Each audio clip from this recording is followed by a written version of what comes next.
Au début de la journée, Mark Carney avait besoin de 2 appuis ou de 4 abstentions pour éviter de perdre son vote sur le budget, de voir son gouvernement être renversé et de renvoyer les Canadiens aux urnes. Or, en après-midi, il y a la chef du Parti vert, Elizabeth May, qui a annoncé qu'elle allait voter en faveur du budget après avoir exigé de Mark Carney qu'il s'engage publiquement à respecter les objectifs climatiques de l'accord de Paris, ce que M. Carney a fait dans une réponse à la Chambre des communes aujourd'hui.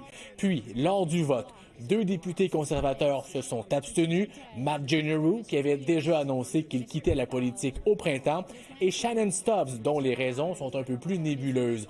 Il y a 2 députés du NPD qui se sont aussi abstenus de voter pour éviter d'envoyer les Canadiens en élection, disent-ils, même s'ils disent aussi s'opposer à ce budget. C'est un budget qui était principalement conservateur, qui est très dommageable pour l'environnement, entre autres. Et c'est un peu bizarre d'avoir d'ailleurs Mme May voter en faveur de ce budget-là d'un point de vue des changements climatiques.